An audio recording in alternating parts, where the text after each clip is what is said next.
major source of energy. It will only happen if we get pipelines built.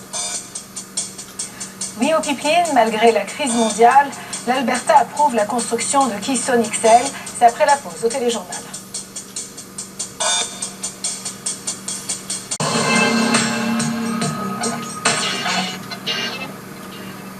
C'est une annonce inattendue dans le contexte mondial actuel.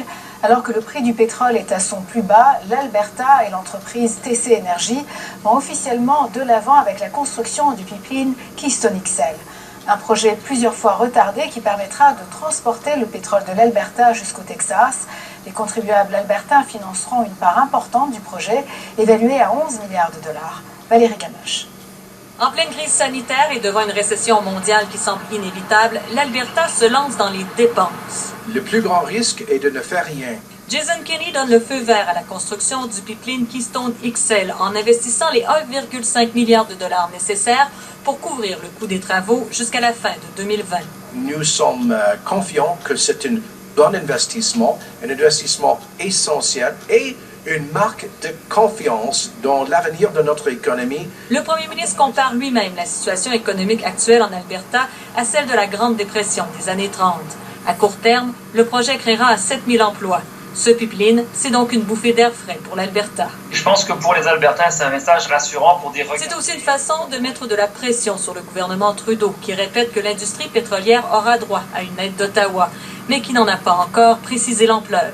On envoie également le message du côté du gouvernement fédéral qu'il doit y avoir pas simplement un petit coup de pouce qui soit donné à l'industrie. Le prix du baril de pétrole albertain a atteint un creux historique au cours des dernières semaines et se vend à perte sous la barre des 5 $. D'abord à cause du conflit entre la Russie et l'Arabie saoudite sur les marchés pétroliers, mais également en raison du ralentissement économique lié à la pandémie de coronavirus. L'Alberta va continuer de produire du pétrole et autant le vendre dans les meilleures conditions. Le pipeline permettra de réduire les coûts d'acheminement dans l'avenir. Et dans ce contexte, la décision sera certainement favorable à l'économie albertaine. Mais la province ne pourra pas continuer à miser autant sur le pétrole. Malgré ses lueurs d'espoir, le rêve albertain s'effrite. C'est plus l'Alberta qui se voit comme étant le centre de l'Ouest canadien avec des débouchés vers les pays asiatiques. Au contraire, on a vu que ce rêve-là maintenant a été rattrapé par la réalité environnementale, la réalité des marchés et la réalité de la pandémie. Et au lendemain de la crise, le vrai défi de Jason Kenney consistera plus que jamais à diversifier l'économie de la province pour ne plus être dépendant des redevances des compagnies pétrolières. Ici Valérie Gamache, Radio-Canada, Edmonton. Gérald, on reste dans le domaine du pétrole. Alors, Trans Mountain se poursuit malgré les mesures de distanciation sociale. Oui, le gros chantier qui est amorcé déjà depuis quelques semaines de construction de ce pipeline qui part de l'Alberta et qui va jusqu'à la côte du Pacifique, se poursuit toujours, ce chantier-là. L'objectif, c'est de tripler la capacité du pipeline Trans Mountain d'ici la fin de 2022. C'est un projet évalué à 12 milliards 600 millions.